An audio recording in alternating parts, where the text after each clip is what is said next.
21 अक्टूबर 2024 मनीष रात को लगभग 11 बजे अपनी 19 साल की बहन को फोन मिलाता है और फोन काफी देर रिंग होने के बाद पिक होता है। पर उधर से जो आवाज आती है वो किसी अनजान शख्स की होती है और जिससे पहले मनीष कुछ रिएक्ट कर पाता उधर से आवाज आती है, गड्ढा थोड़ा और गहरा खोदो। और ये सुनने के बाद मनीष की आंखों के सामने अंधेरा छा जाता है। सोचिए, आप अपनी छोटी बहन को ढूंढ रहे हो, उसको फोन मिलाएं और जो आप नहीं सोच सकते उससे भी बुरा आपको सुनने को मिले। तो कौन था मनीष और उसकी बहन का फ़ोन किसने उठाया और आखिरकार उसकी 19 साल की बहन रात को 11 बजे कहाँ थी? नमस्कार दोस्तों, आप सभी का स्वागत है। आई होप आप सब बढ़िया होंगे और नहीं है तो कोई बात नहीं, 2025 आप सबके लिए बढ़िया होने वाला है। तो चलिए इस केस को एक्सपोज करते हैं और जानते हैं इसमें किसकी गलती थी और कौन है जिनके बारे में ये केस है। दोस्ती थे जब तो इसे कांड हुआ है ना कि मेरे आधार कार्ड पकड़ाया, मेरे आधार कार्ड पैन कार्ड, इसकी मम्मी के आधार कार्ड पैन कार्ड उन्हें जेब में ले करके घूम रहा था। लड़के बेदखल कर रखा है तो अब वो लोग क्यों ढूंढ रहे हैं, अपने लड़के क्यों बचा रहे हैं। बताते थे कि भूत है भूत है, हम पूछते थे भी किससे बात कर रही है तो कहते भूत है खाली। पहले उसकी बड़े वाले लड़के ने बोला था अगर तू इसके साथ बात करेगी ना, इसके साथ शादी करेगी तो जो हम काट करके ना नाली में बहा देंगे, पता भी नहीं चलेगा तेरे घर वाले को। सजाए दो फांसी के नहीं तो उसके साथ 16 के लेटा के खत्म कर। भूत का के मिलता था, भूत का के मिलता था। तो थाना गए तो मैं बोला जब लड़की से बात नहीं हो रही तो थाना वाला बोला वो अपनी लड़की भागा। कितनी साल की लड़की था तो हम कहलिए 21-22 साल की लड़की है। तो बोला 21-22 साल लड़की के कोई कुछ नहीं करेंगे, दोनों अपना मियाँ बीवी बन के गया होगा। आजकल के लड़की ऐसे कर रहे हैं।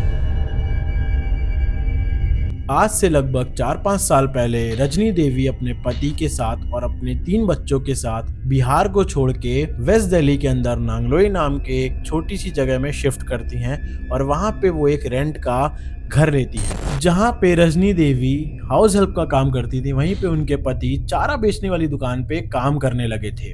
उनके तीनों बच्चे स्कूल जाते थे पर फाइनेंशियल प्रॉब्लम की वजह से उनकी बड़ी बेटी सोनिया 10th क्लास तक ही पढ़ पाती है और उसके आगे वो अपनी पढ़ाई को छोड़ के अपने माता पिता की हेल्प करने में लग जाती है। उस उम्र में वो ट्यूशन पढ़ाती थी जिस उम्र में हम सब पढ़ने जा रहे थे और ट्यूशन से जो भी समय मिलता वो अपने माता पिता की हेल्प करती, अपने घर के सारे काम करती और उसके अलावा उसके पास एक और काम था, वो था उसके सपने को पूरा करना।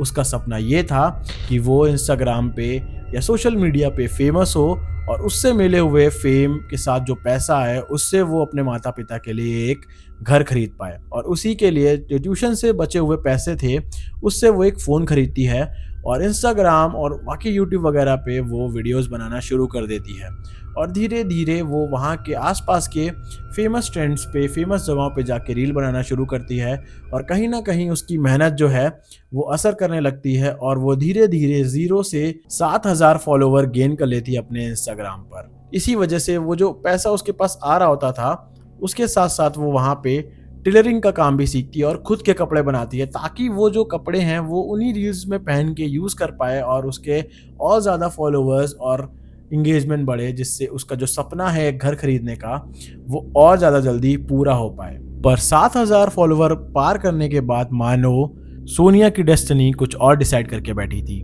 जहाँ पे वो 7,000 फॉलोवर पहुँचने तक अपना टेलर वाले अपने ड्रेसेस और बाकी कंटेंट डालती थी, वहीं पे धीरे धीरे उसका कंटेंट शिफ्ट होने लगा था और उसकी रील्स में और उसकी स्टोरीज में एक इंसान दिखने लगा था जिसको वो भूत बोलती थी।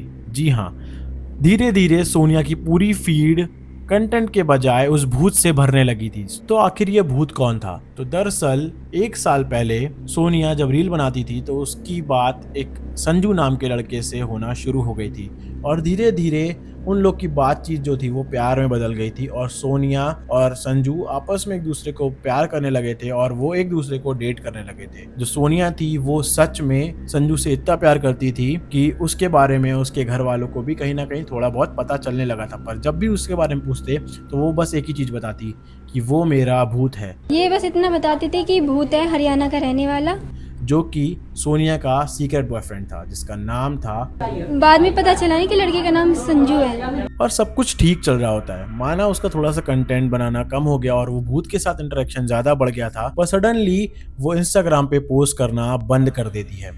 अपने आप को आइसोलेशन में रखना शुरू कर देती है। और उसकी मम्मी पापा को भी पता था उस भूत के बारे में, उनको लगता था कि कुछ ना कुछ तो है, पर उनकी हंसती खेलती हुई बेटी अब बाहर जाना बंद कर देती है, कंटेंट बनाना बंद कर देती है, रील्स के लिए रिसर्च करना बंद कर देती है, अपना टेलर वाला जो वो सीखने जाती थी वो भी बंद कर देती है।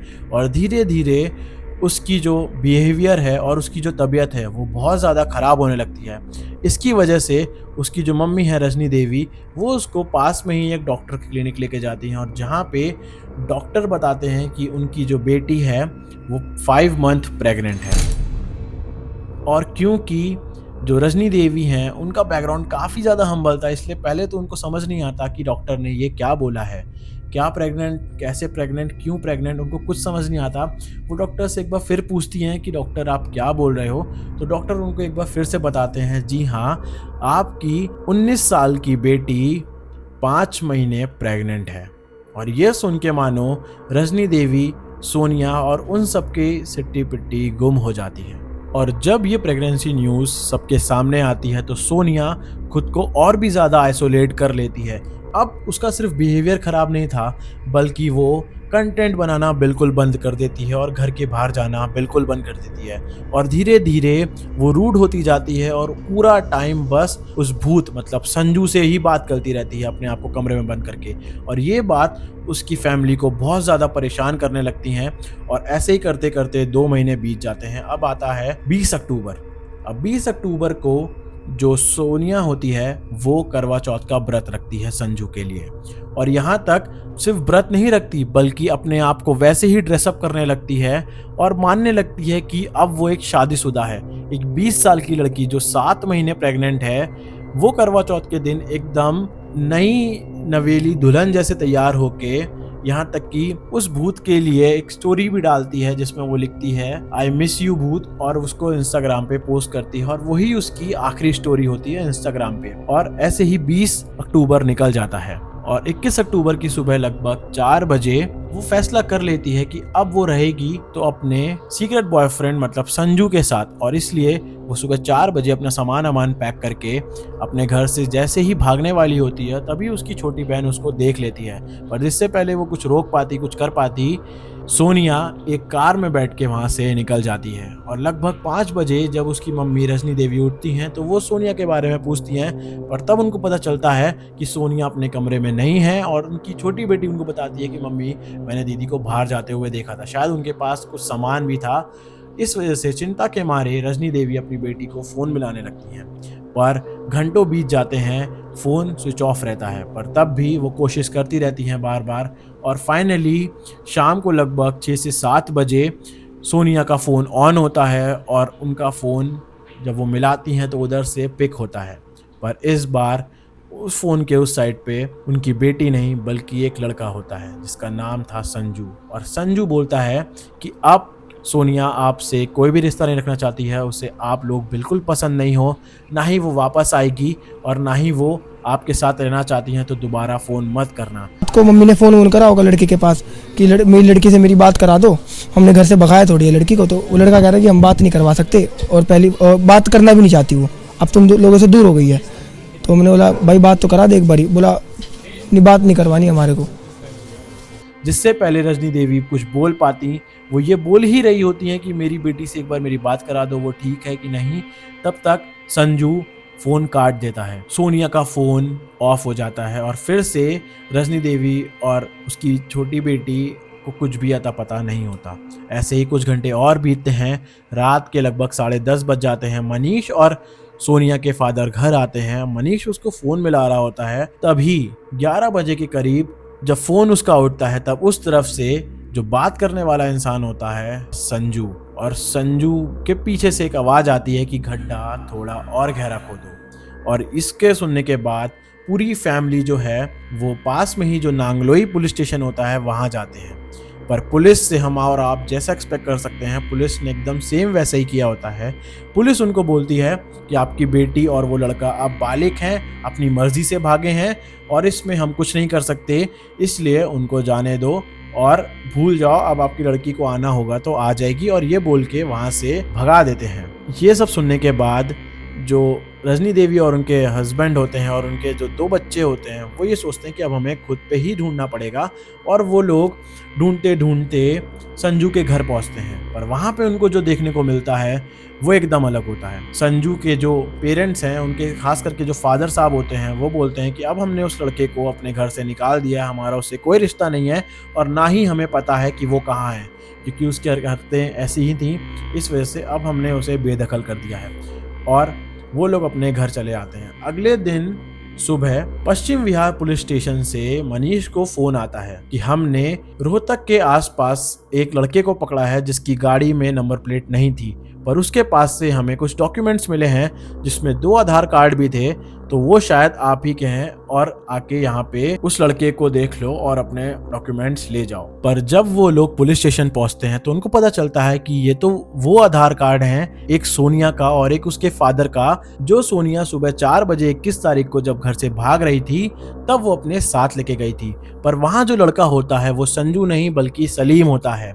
और मनीष और उसकी बहन, जिसको थोड़ा बहुत पता था उस भूत के बारे में, वो ये कहते हैं कि ये तो सलीम नहीं, ये संजू है। अब पुलिस भी थोड़ा सा परेशान हो जाती है। पहले एक 20 साल की लड़की जो 7 महीने प्रेग्नेंट है वो गायब है, एक लड़का जिसको फैमिली कह रही है कि ये सलीम नहीं संजू है, तो पुलिस अपने तरीके से पूछताछ करती है। तब वो लड़का बताता है मेरा असली नाम सलीम है और मैं संजू बन के सोनिया को मिलने आता था। पुलिस वाले और फैमिली ये पूछती है कि कहाँ पे है सोनिया, इनकी बेटी कहाँ पे है, और साथ ही साथ वो डॉक्यूमेंट्स और उस लड़के के साथ उस फैमिली को नांगलोई पुलिस स्टेशन भेज दिया जाता है, ताकि वहाँ पे जो लोकल पुलिस वाले हैं वो लोकल लोगों से मिल के बात करके पता लगा पाएं और सीसीटीवी के थ्रू पता लगा पाएं कि ये गाड़ी से जो घूम रहा था ये कहाँ से गया, क्या निकला। तब पता चलता है कि 21 तारीख को सुबह 4 बजे के आसपास सलीम, जो कि संजू था, और वो गाड़ी लेके सोनिया के घर के बाहर थोड़ी दूर खड़ा हो जाता है और सोनिया घर से सीधा इसकी कार में बैठती है और ये लड़का रास्ते में 2 लड़कों को और अपने साथ बैठाता है। और जब पुलिस उससे पूछती है तो वो पूरी कहानी बताना शुरू करता है। तो वो बताता है कि मुझे पता था कि जो सोनिया है वो मेरे पीछे पड़ी थी, उसे शादी करनी थी, एक साथ रहना था, वो प्यार में इतनी पागल हो गई थी कि उसको कुछ और नहीं दिख रहा था, कि उसका बस एक ही सपना था कि उसको मेरे साथ रहना है। और अब जब हमें पता चला कि वो प्रेग्नेंट भी है, 7 महीने हो चुके हैं, तो वो लोग प्लान बनाते हैं कि जाके शादी कर लेंगे। इसीलिए 21 तारीख को सुबह 4 बजे वो कार लेके रेंट करके उसके घर के बाहर आता है, जहाँ पे सोनिया अपना बैग वैग लेके और आधार कार्ड वगैरह लेके उसकी गाड़ी में बैठ जाती है। और रास्ते में वो जब बहादुरगढ़ हाईवे की तरफ बढ़ते हैं तो बीच रास्ते में अपने 2 दोस्त और, जिसमें से एक का नाम ऋतिक होता है और एक का नाम पंकज होता है, उसको भी पिक कर लेता है और वो लोग सीधा नांगलोई से बहादुरगढ़ हाईवे होते हुए रोहतक जाना शुरू कर देते हैं। ये सब प्री प्लान्ड होता है। वो जो संजू एके सलीम होता है वो सब प्री प्लान करके रखता है, क्योंकि उसको पता था कि जो सोनिया है वो उसका पीछा नहीं छोड़ने वाली है। उसने ये सब शुरू किया था अपनी फिजिकल नीड्स को पूरा करने के लिए, पर उसको नहीं पता था कि सोनिया है वो अब उसका पीछा नहीं छोड़ रही थी। इसलिए वो अपने 2 दोस्तों के साथ उसको लेते हुए निकल जाता है रोहतक की ओर और रास्ते में बोलता है कि ठीक है, आज हम शादी कर लेंगे उस लड़ाई के बाद। और वो लोग उसी की खुशी में वहीं पे आसपास एक छोटा सा लॉन्ज लेके रुक जाते हैं। और वहाँ पे जहाँ पे एक तरफ सोनिया इस खुशी में पागल होती है, उसको कुछ भी नहीं पता होता है, बस उसको मन में एक ही चीज चल रही होती है कि अब मेरी फाइनली शादी हो जाएगी, अब मैं अपने जिससे मैं प्यार करती हूँ और जो मेरा ये बच्चा उसके साथ हंसी खुशी रहूंगी। और साथ साथ में कुछ समय बाद मेरे जो पेरेंट्स हैं वो भी हमें एक्सेप्ट कर ही लेंगे, जो कि कहीं ना कहीं उसका मानना सही था, पर उसका जो दिमाग था वो उसको उस खतरे का आभास ही नहीं करवा पाया। और वहीं पे दारू पीने के बाद पंकज, ऋतिक और सलीम सोनिया को गाड़ी में बैठाते हैं और वहीं से लगभग 1-2 किलोमीटर दूर अंधेरी सुनसान जगह पे मदीना विलेज के पास गाड़ी रोकते हैं और बाहर उतर आते हैं। पर जहां से पहले कुछ समझ पाती तभी पीछे से वो लोग उसको मारना और पीटना शुरू कर देते हैं। और 7 महीने प्रेग्नेंट सोनिया को वो लोग इतनी बुरी तरह मारते हैं कि वो बेहोश हो जाती है। लगभग बची कुची कसर वो कार के अंदर से एक केबल चार्जर लेके आते हैं और उस केबल चार्जर से सोनिया का गला घोट के उसको हमेशा के लिए शांत कर देते हैं। और उसी समय लगभग 11 बज रहा होता है और तभी मनीष अपनी बहन को फ़ोन करता है और फ़ोन सलीम उठाता है और तभी पीछे से वो बोलता है कि गड्ढा थोड़ा और गहरा खोदो, ताकि हम इसको दफन कर सकें। और वो तीनों लोग वहाँ पे दारू पीने के बाद सोनिया और उसके पेट के अंदर पल रहे 7 महीने के बच्चे को 4 फीट गहरे गड्ढे में दफन करके चले आते हैं। आखिर सोनिया की गलती क्या थी? ये गलती थी कि उसने एक सपना देखा। ये गलती थी कि वो अपने स्कूल की पढ़ाई को छोड़ के ट्यूशन पढ़ाती थी, टेलरिंग का कोर्स करती थी, ताकि वो अपने सपने को पूरा कर सके और अपने माता पिता जो कि रेंट पे रह रहे थे, इतनी मेहनत कर रहे थे, उनको एक घर दिला सके। या फिर ये कि वो एक लड़के से प्यार करती थी, या फिर ये कि उस प्यार के लिए उसने अपने घर वालों को भी छोड़ दिया। और माना सोनिया की कोई गलती थी भी, तो उसके अंदर वो जो बच्चा था जो अभी तक जिसने इस धरती पे कदम भी नहीं रखे थे, 7 महीने अपनी माँ की कोख में था, उस बच्चे की क्या गलती थी? यहाँ पे गलती थी तो उसकी फैमिली की लापरवाही की और सलीम जैसे लोगों पे जो ब्रांडली ट्रस्ट कर लेते हैं उनकी। पुलिस की अच्छे से पूछताछ करने के बाद और जब वो पकड़ लिया जाता है, कंफर्म कर लेता है कि वही सलीम है जो संजू बन के सोनिया को मिलता था, तो पुलिस से पूछती है कि तुम्हें ऐसा क्यों किया, तुम सलीम बन के भी तो उससे मिल सकते थे। तो वो बताता है कि सोनिया को मिलने के लिए मैं तिलक लगा के जाता था, हाथ में कड़ा पहन के जाता था और मैं जानबूझ के उससे एक हिंदू की तरह मिलता था। और यहाँ तक कि मैंने उसके साथ सारे हिंदू फेस्टिवल भी मनाए हैं, पर मुझे नहीं पता था कि जो मैं मज़े के लिए कर रहा हूँ वो उसको प्यार समझ लेगी और उस प्यार के चक्कर में वो उस बच्चे तक को गिराने के लिए रेडी नहीं होगी और अपने घर वाले तक को छोड़ने के लिए रेडी हो जाएगी। और इसी वजह से मुझे उसे अपने रास्ते से हटाना था। और यहाँ तक कि वो जो सलीम एके संजू एके घोस्ट, उसके जो फादर और फैमिली थी जो अभी तक उसको बोल रही थी कि वो ऐसा है वैसा है, हमने उसको घर से निकाल दिया है, वो वहीं पे उस सलीम को बचाने के लिए दिन रात लगे पड़े हैं कि उनका बेटा बच के चला है। इसका मतलब है कि उसने ये भी झूठ बोला सोनिया से और उसकी फैमिली से कि मुझे मेरे घर वालों ने निकाल दिया है क्योंकि वो मुझे एक्सेप्ट नहीं कर रहे थे, उसको सोनिया एक्सेप्ट नहीं थी, इस वजह से वो अलग रहने वाला था और इसीलिए वो उस दिन गाड़ी में बैठा के रोहतक जा रहा था सोनिया के साथ। अगर इस केस का आउटर एस्पेक्ट देखें तो जब पुलिस वाले उनके आसपास के घर वालों से और पूछती है तो पड़ोसी बताते हैं कि हमने इस लड़के को कई बार तब उनके घर आते हुए देखा है जब सोनिया के माता पिता या उसके भाई बहन घर पे नहीं रहते थे। और 5 महीने बाद जब सोनिया और उनकी फैमिली को पता चला, तब वो लोग प्लान बनाते हैं कि सोनिया को अपने रास्ते साफ कर देंगे और सोनिया को ऐसे बता के रखेंगे कि अब हम शादी करने वाले हैं और उसके लिए हम नांगलोई से रोहतक जाके अलग रहेंगे। और क्योंकि जो ये संजू है इसकी फैमिली बेसिकली हरियाणा की थी जो कि आसपास ही शिफ्ट हो गई थी, रेंट पे रहते थे ये भी, ताकि ये सोनिया से मिल पाए। और मज़े की बात तो ये है कि सोनिया के साथ ये सब करने के बाद लगभग 5-6 दिन बाद ही वो जो संजू था उसने अपना यूज़र नेम संजू से बदल के सलीम कर लिया था। और ना जाने ऐसे कितने सलीम हैं जो संजू बन के सोनिया जैसी लड़कियों के साथ गलत करते हैं, और ना जाने ऐसे कितने संजू हैं जो सलीम बन के कितनी शायदा के साथ ऐसा गलत करते हैं। तो आप सब अगर ये सोच रहे हैं कि आप जिससे प्यार करते हैं वो आपके लिए सब कुछ है, आप उसके लिए अपनी फैमिली को छोड़ सकते हैं, तो एक बात ज़रूर सोचिए, क्योंकि हमारी प्रीवियस वीडियोस में भी हमने ऐसे केसेस कवर किए हैं, उनको एक्सपोजर दिया है जो अपने पेरेंट्स को छोड़ के, अपने पेरेंट्स को प्रायोरिटी ना दे के अपने लवर के साथ भागे और उनका अंजाम आप जाके उन वीडियोस में या फिर आपने न्यूज़ में देखा ही होगा, चाहे वो असम की रिया गोगोई डेका हो, चाहे वो कोई और हो। तो आप सब से मेरी यही एक रिक्वेस्ट है कि आप सब सेफ रहें, जहाँ रहें अच्छे रहें, और हाँ अपने घर वालों की बात मानें, क्योंकि 10 में से 9 बार आपके घर वाले आपको हमेशा बचाना ही चाहेंगे। मिलता हूँ मैं आपसे अगली वीडियो में, तब तक के लिए स्टे सेफ, बी हैप्पी, जय हिंद, जय भारत। और अगर आए हो तो चैनल को जाके चेक करो, अच्छा लगे तो सब्सक्राइब करो, वीडियो अच्छी लगे तो शेयर करो आगे, ताकि और ज़्यादा सलीम या संजू ऐसी चीज़ें ना कर पाएँ और किसी की लाइफ में ऐसा भूत पीछे ना पड़े। तो टेक केयर।